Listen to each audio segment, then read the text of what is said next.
Thank you very much for joining us this morning. Just to make sure you're in the right panel, this is the VR AR Thinktank. Top executives from leading technology and entertainment companies assess the current expansion and likely evolution of the industry. My name is Sunjae Young. I'm your moderator today. I'm a managing director at Headwaters MB, which is a mid-market investment bank here in the U.S. We've got about 100 investment banking professionals. I run the digital media and internet practice, and we primarily do sell-side M&A, mergers and acquisitions for companies, and we also help with private capital raises, both debt and equity. I've been in and around what I like to call entertainment technologies for many years, going back to when I was at Lehman, and we actually did a strategic raise for Digital Domain when it was under prior management. And then throughout the years, I've done a lot in 3D technologies as well as music, so including selling rights flow to YouTube and Google, which they use as their global music publishing platform. But today we've got a great group of panelists, and what I'm going to do is just let you know who they are, and then we'll let them introduce themselves, talk a little bit about what each of them are doing at their respective companies, and then we'll launch into some questions designed to get the conversation going.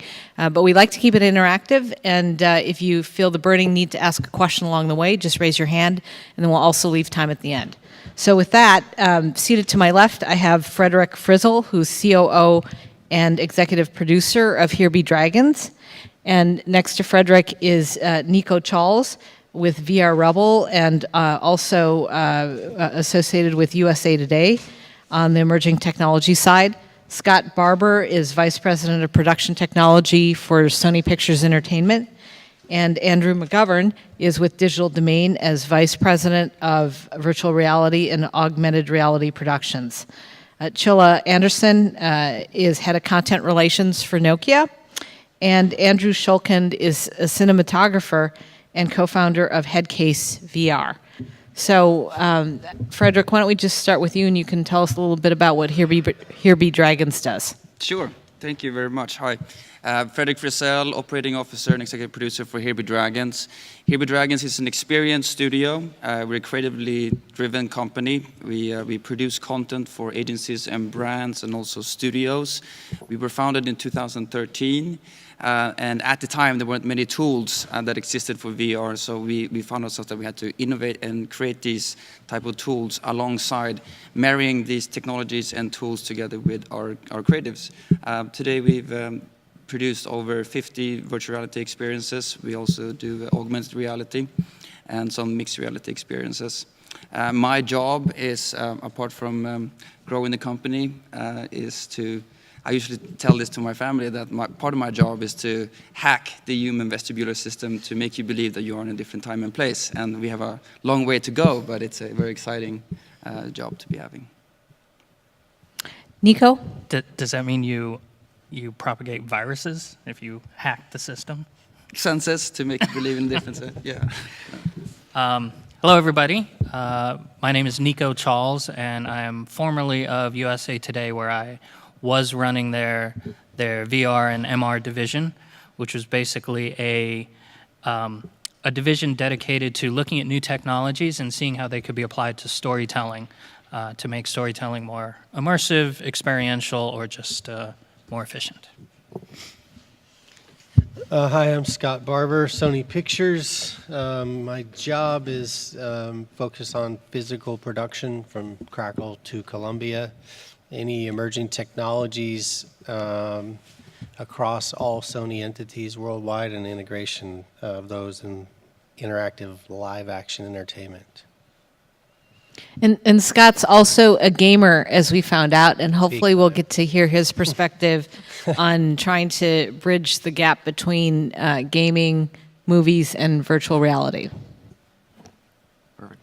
Hey, I'm Andrew McGovern. I'm Vice President of VR AR Productions at Digital Domain. We're best known as a Academy Award-winning visual effects studio. We're were founded by James Cameron in the early 90s, and we're really known to create really great photoreal, high-fidelity visual effects. But we've always been about the content and the storytelling, and really merging technology with that. So VR and AR and mixed reality has been a big interest for us over the years, and we've been exploring it in all realms, from live broadcasting to visual effects in real time, as well as a lot of live action.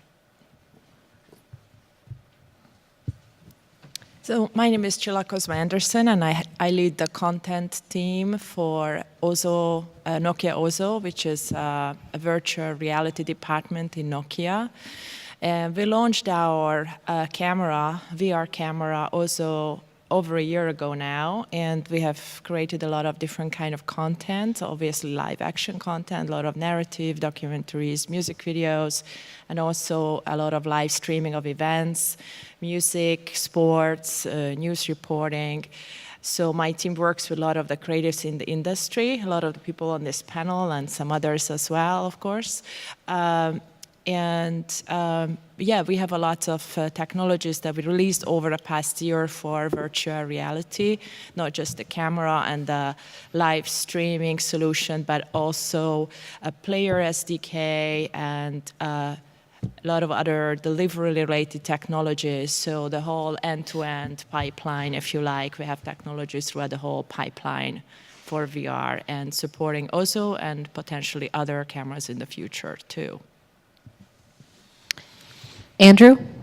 My name's Andrew Shulkin. I'm a cinematographer, and besides kind of wearing that hat, a few years ago, I built a really high-res camera, big 32K 18 camera array, which kind of, for this Nike job, which sort of turned into shooting a lot in this space 3 years ago. And ever since then, it's sort of been shooting. I've done 35 or 40 of these kind of VR, AR, mixed reality projects, and that has sort of led to consulting with studios and brands and content creators and manufacturers like Google and Facebook on what the hardware looks like, what the applications look like, and kind of what the best end user experience is. I kind of see my job as cinema and gaming are converging, kind of defining what the future of that interaction looks like, because so much of the future is interactive. And as we were talking about before we came out, it's sort of how do we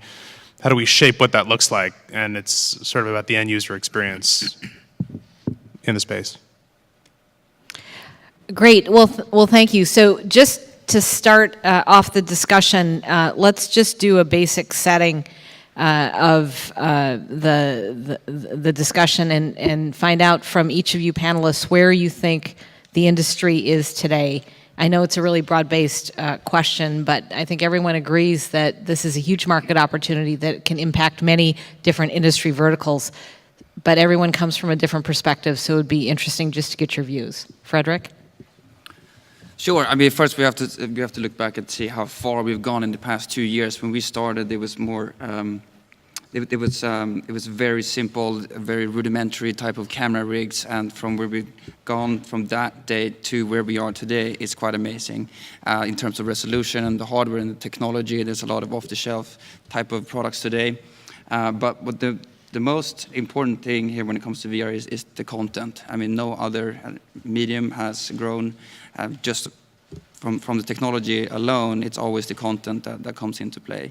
The opportunity is quite amazing. There's so many different verticals that you can tap into in terms of advertising. That's been one of the bigger ones now, but also education.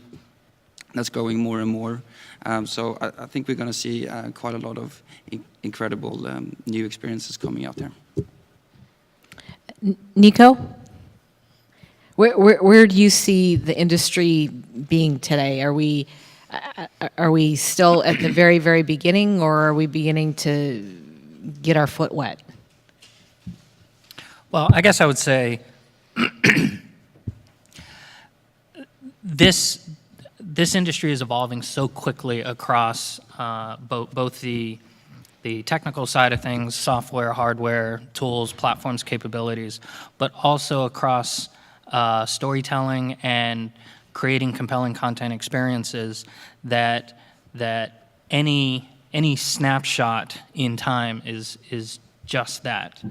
What is unique, I think, to this medium is that the evolution is so rapid, and that what we have, what we are shooting on today and processing today, we probably won't be in 6 months. Today's cameras will be obsolete by the time we do our next shoot, which is ridiculous.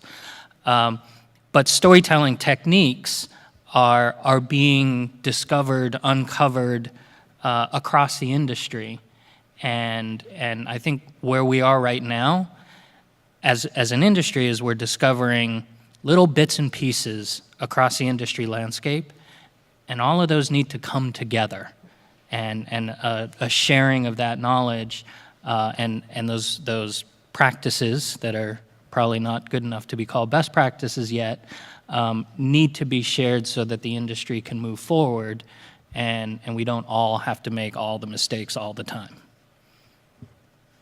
Yeah, I'm gonna riff a little bit off what Nico said there about story, because I think that's, to me, to us, storytellers, probably the most important component that you don't hear a lot about. I think that, at one point in time, the artist was the engineer, right? When the cave woman put her hand in the ashes and put that print on the wall, she was one and the same. And from there, engineers went out to go get, the petals of a flower to make other pigments to add to the artist's ability to express themselves, and that started to separate from there over and over, generation after generation. Now we're starting to come back to it. Same thing happened to story itself. Literally, story stems from ritual. You had people dancing around a fire in 360-degree circle. You had someone astral projecting themselves into an animal figure, right? That's virtual reality. There it is. We were doing it in ritual. What happened? Well, story had to become a transportation device. So people started scrawling it on stones and papaya or whatever and transporting that to the next village to share their expressions. And then we started to do pictures, and we started to do imagery and motion pictures to transport those stories. And that's the path we went down. We've got to go all the way back to ritual, literally, when we are in 360 degrees astral projecting ourselves, and take a new path, because the audience to this is brand new as well. Not only are the storytellers, but they are diametrically opposed, active and passive. You got to solve that with a new branch. Yeah, I would say one of the great things I love about working in this industry is just seeing how it has evolved. And the past company I worked for, Immersive Media, created their first 360 camera in '95. Debuted one of their first videos at SIGGRAPH in '95. And I got involved with the company in 2006 when they were doing Street View for Google, and seeing how not only the technology, but how the storytelling and creative has evolved since then. And it's been, it's been very amazing. But also kind of seeing it where we are today, it's in its infancy. It's very much like kind of personal computing and where it was in the 1980s. We're just at that early stage of adoption. The technology is not quite there. The best practices of what this format could be, it still hasn't been investigated. So I think over the next, couple of years, we will see this market, change even faster than what we've seen over the last 3 years. So I think this year is the year when there's some investments start to show up from the big studios and some of the broadcasters as well in 2017 in VR. Last year was sort of the year of testing, and this year where we can start seeing serious investments and sponsorships that hopefully will result, we will soon see the result of that investment, hopefully, and fruitful content. As a technology company, I would like to see the creative sort of drives what sort of technology it needs to be available for them to be able to give them the possibility to tell more interesting stories and real VR stories that are really truly meant to be told in VR, in 360, and not in the traditional format. Because we see a lot of content today, which is, you might as well do it in 2D or in traditional 3D, but not really in 360. So I would like to be more challenged. I think we have given all the tools the creative industry have asked from us for live action VR content, both for live and offline. I think the area that are yet to be explored is how can we create more interactive experiences in live action VR, sort of more of the gaming sort of experience where the viewer can decide what to do and what the next action is, how the story will unfold. Those are the areas that we're going to focus on the rest of the year to allow creatives to create stories with a more interactive way. This is the volumetric, the photogrammetry, those type of technologies I'm talking about. So I think that, the way that the projects that I got started with began, I think there's sort of been a progression from the way brands and content makers have been making content. And the way that's sort of grown is it began as a fixed 360 experience. Maybe it was a CG experience, maybe it was live action, but it was in a fixed space. Sort of like the immersive media Street View, which is kind of what I think opened my eyes and a lot of people's eyes to what was possible in the kind of in an immersive way. And then then people started moving it a little more dynamically. Maybe it's on a cable cam or rover or whatever, but it's still a 360 passive experience. And as that's kind of growing, I think that, and maybe this is controversial to say, I think it's tabled a little bit because I think the brands have kind of seen, okay, at first everyone wanted to do it. There were some early adopters that were willing to pay for it, and then people saw the kind of weight and the expense of it, and then now there's sort of been a pause as people kind of understand what do we want to do as this volumetric room scale experience is growing, because it's really about activating the gaming market that already has hardware. And I think where we're driving is to a place of higher quality, of faster refresh with displays, and more immersive, more interactive experiences. It's been the pie has sort of been growing. The kind of VR pie is such a small piece of where this is going. It's as the kind of AR pie and the mixed reality and the integrated experiences grows, then it becomes a really full immersive experience that can transport people, that can kind of start drawing in advertising and storytelling, because I think that without storytelling, it's just a camera on a beach and people are willing to watch that for about 60 seconds. It's really about telling a story that is what sustains that engagement. Okay, so that gives us a lot to dig into, and I think we've got a good mix of perspective from the hardware side as well as content. But one of the recurring things that came out of this question was the emphasis on storytelling. So let's delve into that a bit more. What do you think really needs to happen today to come out with compelling storytelling?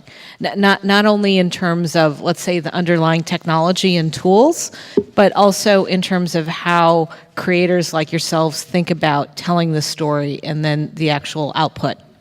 Does anyone want to? Yeah, I'll take that. Just because it's exciting to talk about, and you never really hear a lot about this. Let's look at television. 20 years ago, all the protagonists were heroes, the good guy, right? Now look at television the last 10 years. All the protagonists are anti-heroes. So what's the next evolution? The next evolution is the audience could choose who they want to associate with, because both of them are involved in the story equally. So instead of us driving which one you will relate to, you can choose.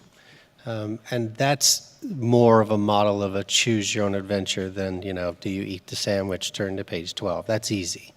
The harder part is playing with protagonism, and that's really exactly what you're doing in storytelling with virtual reality. A story, if I tell you one right now, or you're sitting at a campfire, or you're reading a book, or you're going to a movie or a play, even if you associate to the protagonist in the first person, you are not them. In a game, you are.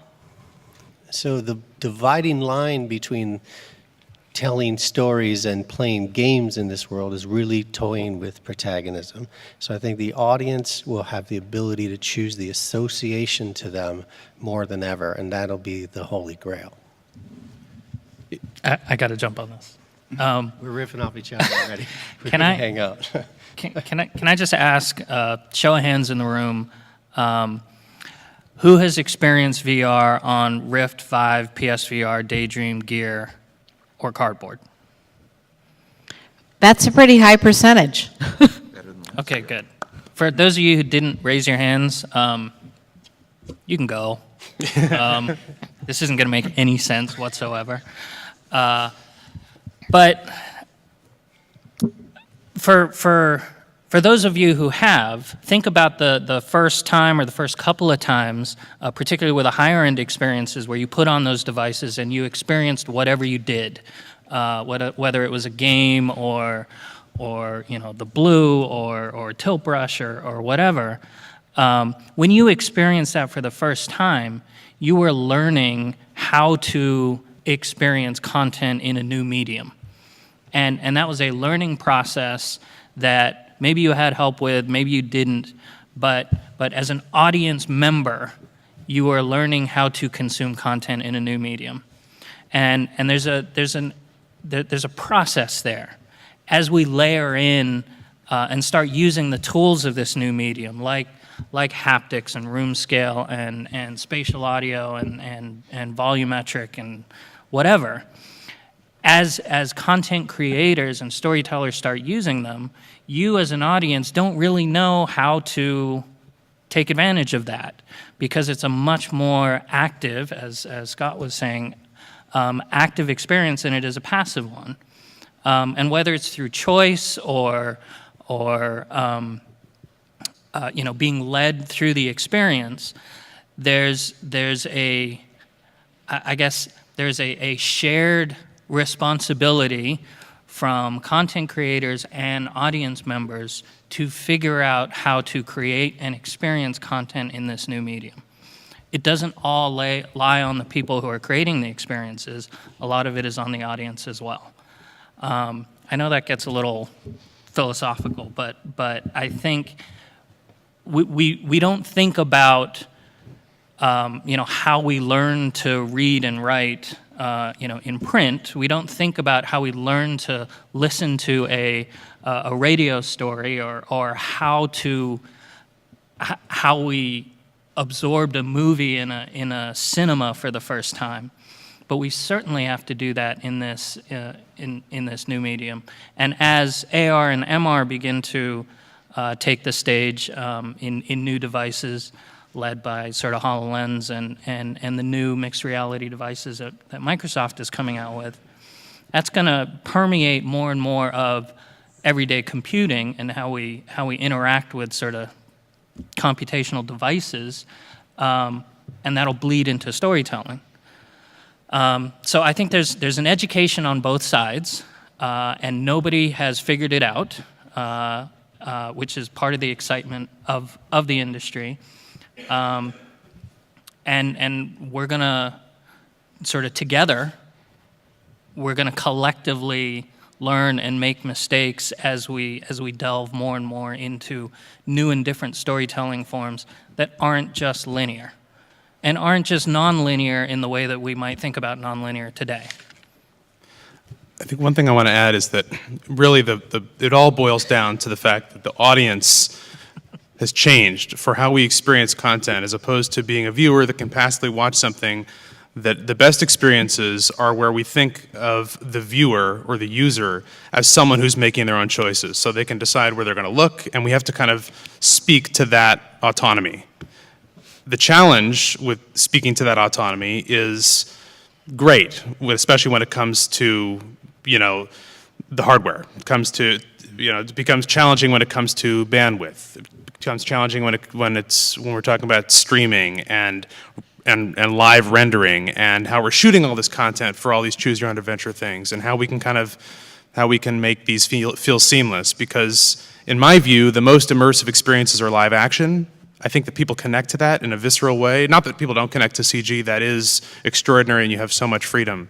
But I think that if you're talking about what you really connect to and what really transports you, even in the most real circumstances, I think it's live action, or at least a blend, because we've been doing a lot of this kind of CG background with live action elements lately. And I think that the big kind of elephant in the room is data and how we're getting that data at high fidelity to a headset, what the headset looks like, how high resolution that is, and how transportative that actually is. So I wanted to mention here, because we're talking about these two kind of storytelling, the passive sort of storytelling, which is when you kind of lead, there's a story and you lead the viewer through it, and then the interactive, which is more like the game kind of experience. But writing is so important that the initial script is written for VR. So we think about that the camera sees everything. When you view this, you will be able to see everything, and you will get certain cues, whether it's a sound cue or a light cue, or you move the camera so you're transported to different rooms or different places over time, that there are those techniques that are available to us today in VR, that those are used in the script. But I also think, in my opinion, the medium which is already doing a very good job is the documentaries, where you can transport people to a destination, or to space, or on the water, places where not everybody can go or have the ability to go. I think those are very immersive experiences. In more the entertainment side of things, I think I'm quite fascinated still about the POV storytelling, when you become somebody else, and how do you live that. I think it's an interesting experience that could be a unique way of using this medium that you cannot do in the 2D framed sort of way. You're never going to be as immersed in a story. So I think that we have done a few pieces like that. For example, the Argos file, where you become the murder victim and you sort of relive how he got murdered, what happened up to that point, and really physically feel that. And some other experiences we've done as well that were similar. So I think documentaries are definitely there, and I think the entertainment space yet to see some more exciting experiences. Just to go off of Nico's point that he said earlier, was it is that cooperation between content creators and the audiences, and figuring out what do audiences want and how can content creators go out and create that. And I think right now we haven't done a great job at listening to what our audiences truly want, whether that's from a creative side or whether that's from a technology side with headsets or with cameras or with pipeline in order to deliver this content. Because a couple of interesting stats that I've learned recently is, one is the Q1 shipments of headsets. No manufacturer has broken 1 million in Q1. There hasn't been a lot of those headsets shipped in Q1. No one's broken that 1 million. But more importantly is we're working with a very large headset manufacturer right now, and their number one problem is that people, when they go watch VR on their headset, they watch it once. It's the cool factor. They don't watch it again. So a lot of those people are looking at it, they have a cool experience, but we're not connecting good enough to where they're like a television.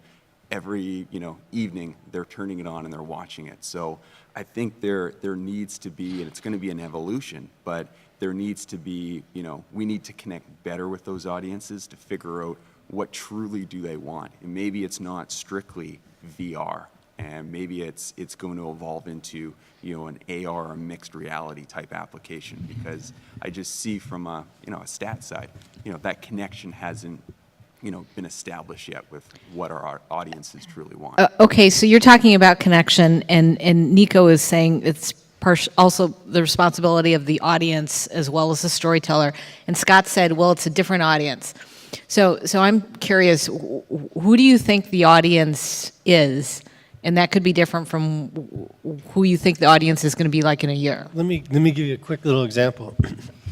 So I did a piece shooting with the camera, the VR 360 camera, with a kid playing a little yo-yo device. And it was meant to be a test for live action interactivity, which can be challenging. On the documentary side, things tend to work, I believe, when you get someone past the point of immersion to the sense of exposure to the environment or the situation. And that's all in the devil's in the detail of how you wrote it, to Chilla's point. When you flip over to live action in interactivity, which is, I think, where our audience is, ultimately on our side, not necessarily on all sides. This piece with the yo-yo, I had the kid turn around and I buried a move in there so that if you did a positive, negative, or neutral response, nod, shake your head, don't do anything, it would play a different stream and you'd get the result, right? Do you want to see my next trick? Shake your head, he doesn't do it, walks away. You nod, he says yes and goes forward. Don't do anything, he says, what are you going to do? Please make a choice. I picked same people in this room, all of you. I said, hey, take a look at this little interactive movie I made. Every single one of you walks out of the room, out of the experience, says, I love it. I picked this same group of you, this same piece of content. I say, take a look at this little game I made. Nobody likes it, right? Same thing, same people. Why? Because the expectation of what that content is isn't delivered properly. You have to write it for VR. You have to know exactly who it is you're talking to. Literally, one piece will fall down because it's not described properly. The other aspect that I learned on that test was that the challenge with this audience is being able to tell a story in an interactive medium is very difficult because the nature of storytelling is all about pacing. Oh my God, turn around, he's right there. Look, look, look, everybody look. Hey, I think he's over there. Take a look. Totally different story, right? What if you can't dictate the story, the pacing of the story, because the audience is participant, right? Those kinds of things start to make story structure fall down as well. It's the interactive challenge that I believe, and the audience is hypersensitive to what you're saying it is and your ability to allow them to drive it. Which is what you said. So how much of the audience today do you think is the core gaming market? Since I think a lot of the Well, headsets that have think- been bought today have been more gaming related, right? Without wanting to sound like an ass, I think that's the wrong question. That's Because okay, you said it politely. You- My apologies. If you think about, if you really embrace the idea that VR is a new medium, that MR is a medium, and you think about it in the same way as print and radio and TV, and take some of the questions that people are asking, and swap in one of those other, what am I trying to say? If somebody said, who is the audience for print? Like, who really is interested in television?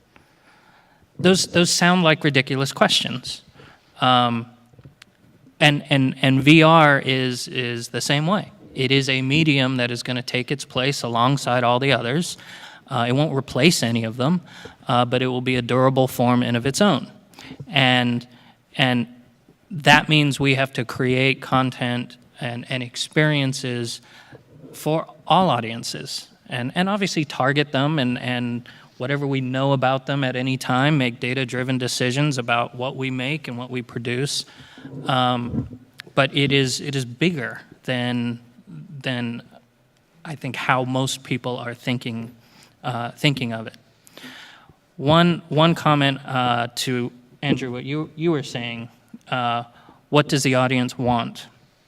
I think there's a danger there, and there's sort of a circle or a cycle that is a dangerous one to get into, which is it's too early in the evolution of this industry to really know what anybody wants, and as we are discovering what is possible, we need to continue to sort of push the envelope and find new forms and find new methodologies. And that means putting the audience in situations that they're not used to and they're not comfortable with and they don't know what to do. If you start collecting or basing your decisions entirely on data from those early experiences, it's going to be skewed. It's different from if I've been playing games, interactive VR games for years. I have one set of opinions and feelings about what I want and what I want to experience. If I've experienced one or two, I'm going to have a very different set. And the data is going to show that. So I think we need to be careful of what data we pay attention to and what we don't, or how we apply that data, and be very, very cognizant and critical of both the data and the analytics that we apply to it in this early stage of where the industry is. So I actually totally agree with Nico. I said it in the speaker room, you were not there, that I think it's too early to narrow down to a specific audience what we should do in VR or not. But I do think, actually, on the second thought, monetization gonna drive this, though, because you have to figure out how to monetize content. And now there's a lot of gaming content gets created because there is a gaming audience, they have HMDs, and therefore, we can start charging some money for content. So I think that sort of skews a little bit about how many gaming content and why a studio, for instance, chooses to create a game versus a live action immersive experience on a movie, because they can monetize that. So I think it's sort of gonna go in parallel. I want to add something, though. I think that, I 100% agree with everything that you said, Nico. I think to take that one step further, the idea of using data to drive the market, I think hasn't really been used properly. I think that what's been happening is, you can make all kinds of judgments based on how people are viewing content, how many people are watching, where, regionally, but I think it's for the first time, and this will grow as we have better kind of eye tracking software, but for the first time, you're actually able to understand how people are consuming content. Literally what they're watching, what they're not watching. And with a single piece of content, with a sample of 50 people, you can understand kind of the effectiveness and start to optimize what that looks like. And I think that we have the opportunity early on, before we've really set any of the ground rules. And maybe there will be no ground rules. Maybe we're at the asymptote where things change continually, and there really is no best practices because there's always a new technology. But I think that the idea of taking that data and using data-driven analytics for optimization is a real missing component in this market so far. So what data do you think people should be focusing on then? I think that you specifically. To be specific about it, in terms of how a piece of content is landing, you can understand where people are looking, where their attention is focused, and start kind of understanding what cues are driving consumers, number one. Number two, start pulling analytics on who's watching content, who prefers certain things. Even if you just look at analytics on stuff that's on Steam right now. You could pull a lot of information about that and start targeting that content to people that actually want to see it. And in some small ways, if you don't make the wrong judgments about it, it can help to kind of increase the market and prove a real ROI. Now, just to add to Nico's point, just going off of my data, driven, just kind of on those stats is, I agree with Andrew. Like, you do need to look at, some of that data-driven metrics to go, what is working, what's not. But, to kind of give the argument that, audiences need to be taught and, they're not used to VR, I don't really buy it. It's, that's kind of making the assumption that our audiences are dumb. They don't get the technology, but they're not. They can adapt very, very quickly to, new tech that comes out there, whether it's social or whether it's Snapchat. Content changes and changes very rapidly, and audiences tend to adapt to that if that content is good and if it's there. And if it's good, they'll go to it. But just because we don't see the stats today, I think it's a leading indicator of just there is a disconnect. And, we'll get there, but I don't quite agree with the whole, we have to teach them, VR and here's how you use it. I think, people will understand it. You look at the other content that's been, other tech that's kind of push content, whether it's YouTube or social, people adopted that very quickly, and they were able to latch on and they got it and they grew it. So it's just, we need to go down that route of, people, if they like it, they will use it. I think just to add on to that, I think I agree with Nico and agree with you a little bit. I think that you do have to teach the active participant how to do a passive experience, and you do have to teach the passive participant how to engage in an active experience, because you have a diametrically opposed audience, period. The mechanics of that are what's critical, I believe. There's a liminal space when you're in virtual reality that doesn't exist in any other medium. The only other time you experience is when you're sleeping and you realize you're dreaming for that millisecond, right? And you're in the liminal space between I'm in a dream, but I'm awake. Virtual reality transports you there as long as you want to be there. Human is not used to that. So the one thing that'll keep you there or take you out of it, and the success of an experience, I believe, is based on the mechanics of it. So if I go into an experience and I'm not sure how to teleport myself across the room, and to your point where I agree is people are adapting to mechanics now. You went into the lab in Vive and you had to move the cursor and wait for the circle to get to a spot to move. I think we're all past that if we're not VRgens now, right? We have done VR before. We're ready to just get me down the hallway. I don't need to see the circle. So to your point, yes, they're progressing. Still, however, there's the disconnect of this mechanic in my hand versus my immersion in the experience. I know I'm standing there. Why do I have this thing in my hand, which is in another space, engaging in this experience with me? As that starts to evolve, as people understand new mechanics of keeping people immersed and eliminating that connection to where they were or where you're sitting physically. Like, don't make an experience that turns around and puts somebody in its chair that doesn't swivel, right? Just the simplicity of those things to keep them in a sense of immersion is a key component to evolving our audience to understand the mechanics of these things. But just to go off your point, like, with the Vive controller, that's cumbersome. Get rid of the controller. Evolve the tech from a headset side as HTC. People don't like that. It's not seamless. So, evolve the headset to where you put it on and you're totally immersed. You don't need that cumbersome, controllers to go move around and point to, a different side of the room to go move to it. That's a technology limitation. And that's, audiences may be telling us that, hey, you know what? That's cumbersome. I don't like it. Improve that. And if we can improve it and make it seamless, maybe people will be more open to engaging with it. I think that's one of our main responsibilities as creators, to create something that is intuitive. We can't expect, and we can't say that our job is to teach other people. Good VR is intuitive in today's age. When we started here with Dragons, we started with live action cinematic experiences and been some of our most engaged projects to date. One of them was a project called Clouds Over Sidra, where we took a journey to a refugee camp in Syria. And it was a project that we did together with United Nations. And we had, compared to other non-profit charity projects, we had twice the average of people donating to it. So it's a medium that's incredibly, can be emotionally and physically transformative. So when we talk about the interactivity, that's great, but not interactivity for interactivity's sake. It needs to be a very intuitive way.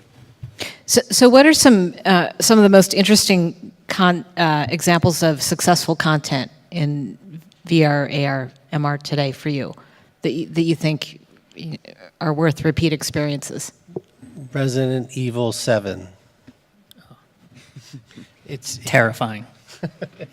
Yeah, honestly, it's the most repeat experiences of anything, and these are PlayStation analytics.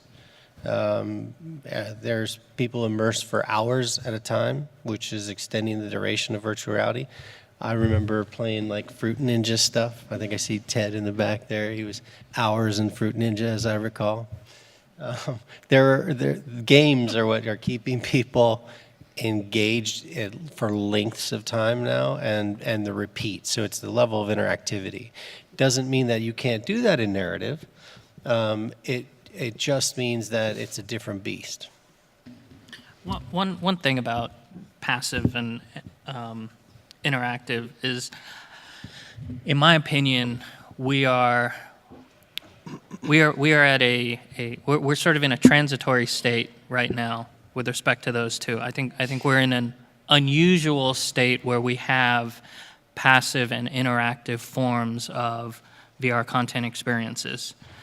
But, and that's because Vive and Rift and PSVR for a long time were the only, well, for a year and a bit, were the only devices and platforms that had true interactivity.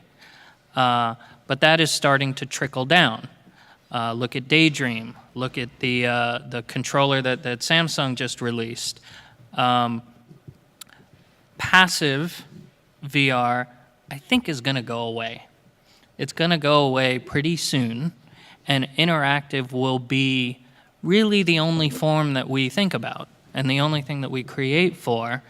And I would posit that within a few years, we might look back on this time and say, you remember when we used to think about passive and interactive forms of VR?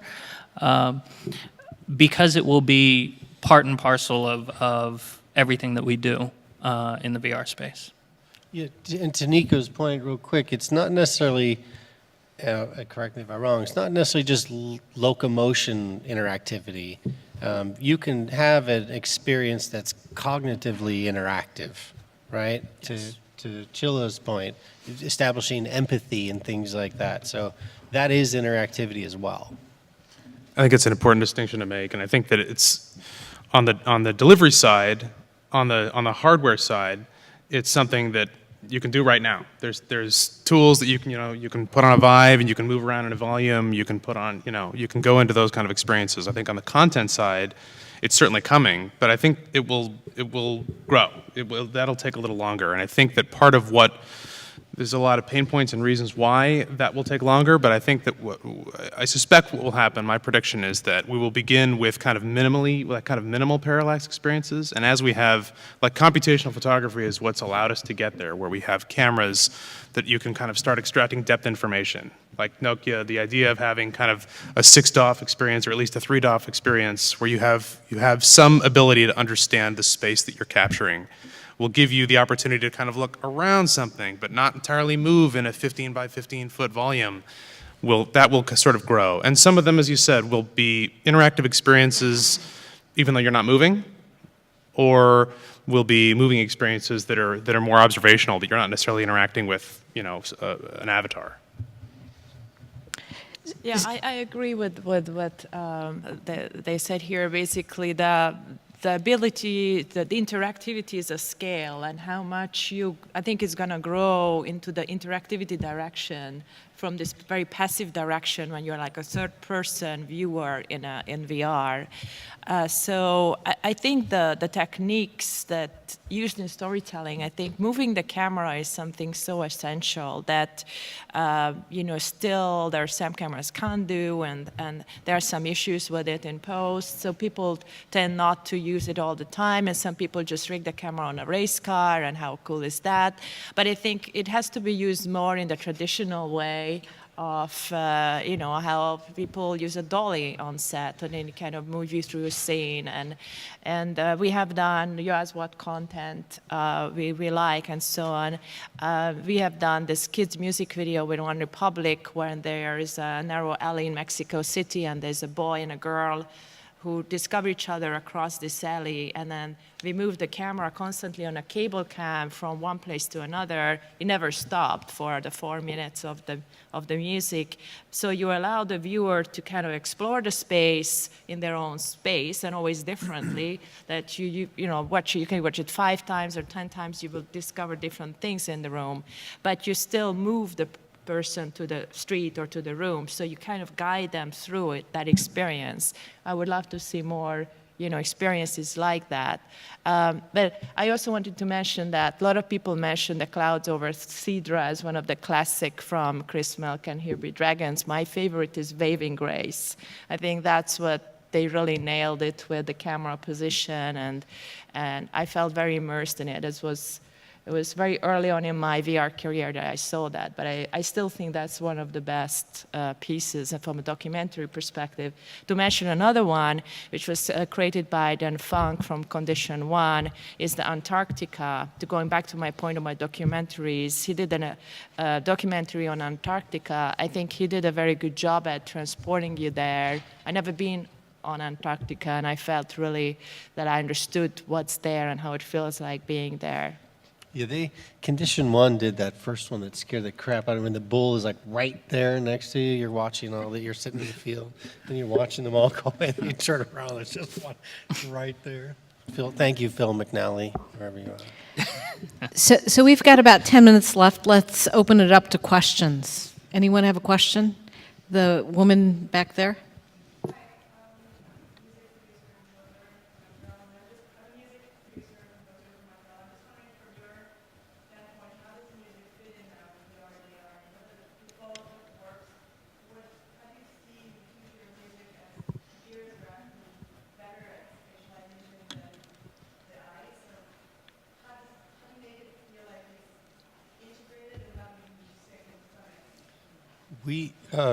We did a couple of music video ones. I did the Chainsmokers and Kygo experience.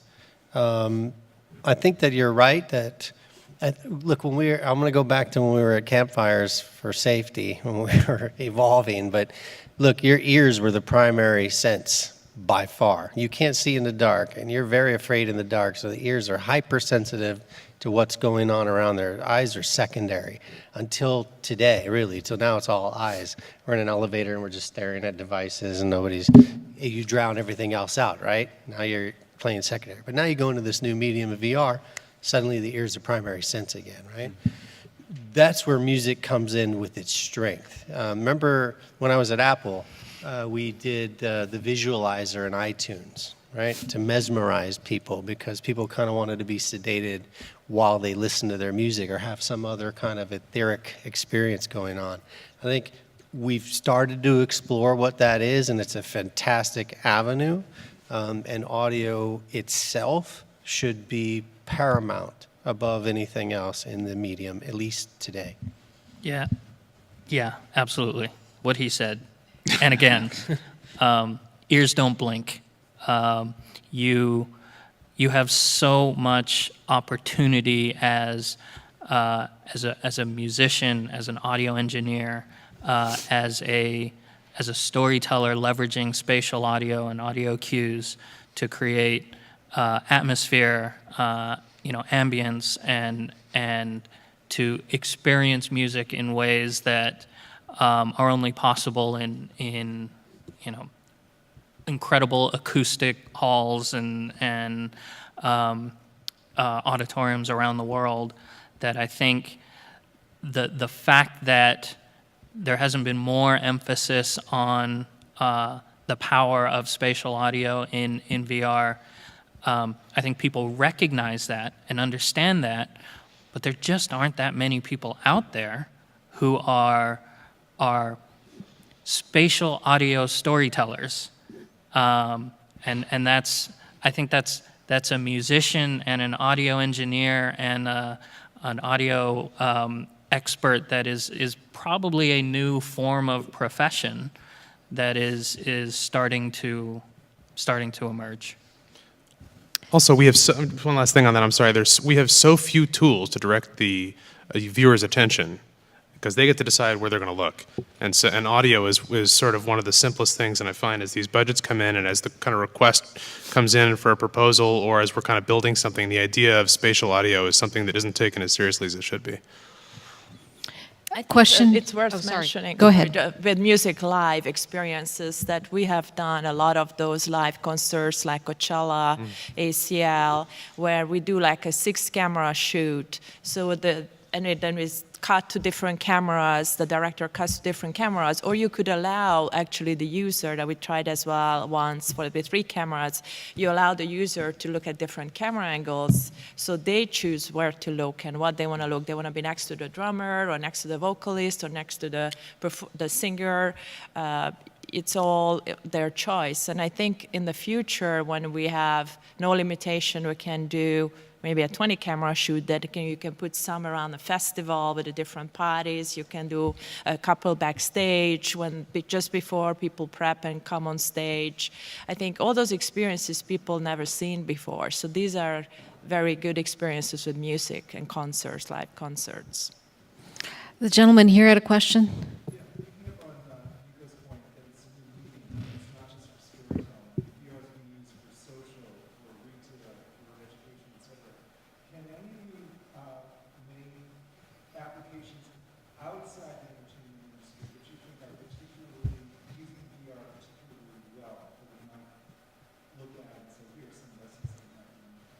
You mean for consumer or business or both?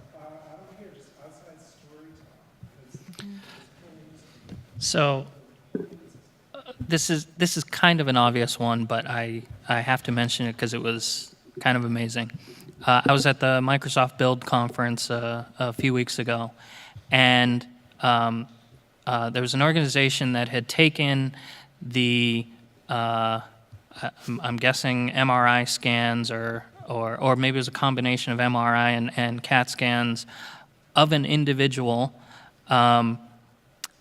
Of an individual's heart, and turn that into a 3D model that was an exact representation of his heart, and gave that to his heart surgeon or whatever had looked at it and discovered that they had a recommendation as to diagnosis and treatment, and then asked a couple of other heart surgeons around the world for second and third opinions.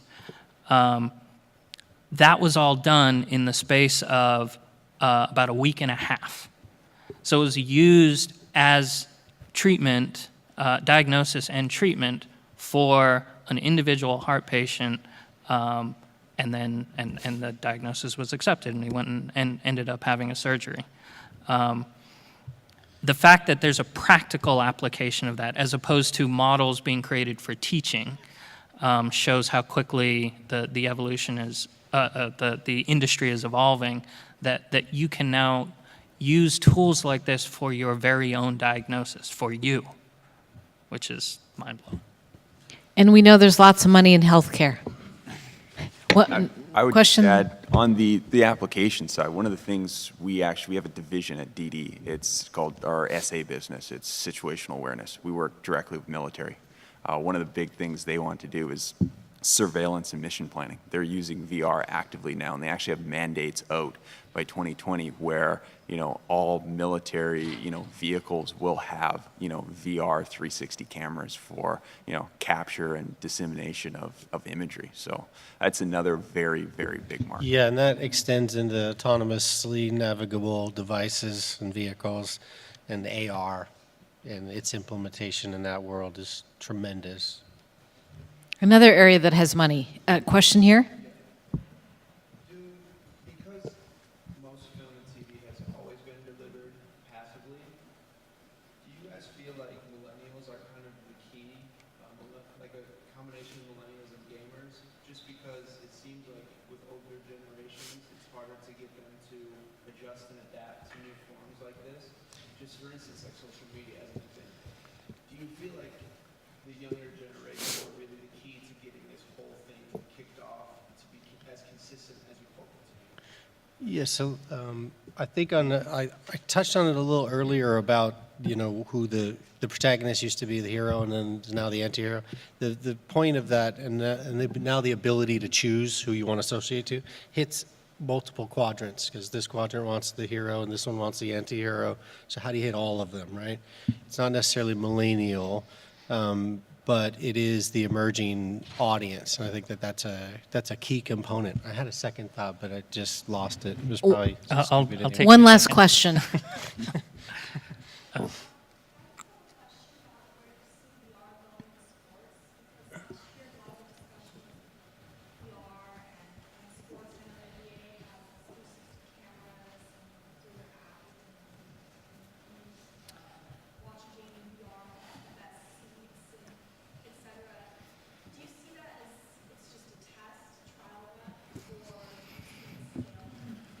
So I think it has tremendous application for sports, but we haven't seen a really good implementation yet. Part of that is because most of the cameras are focused on content that's close up, and it doesn't do well with most cameras don't do well with you know, a wider field of view, or excuse me, distance away from whatever the primary activity is. But that's going to change, and the promise of VR in sports, I think, will be realized in the years to come. And I just remembered what it was. Socializing that experience is what will help it take off, right? So when we can all experience it together, it'll be bigger. Millennials have the ability to present the idealized version of the self via social platforms. And when we allow that during these larger experiences, sports and music, we'll click with them. And with that comment that tied everything together, sports, music, entertainment, and gaming, thank you very much for joining us today.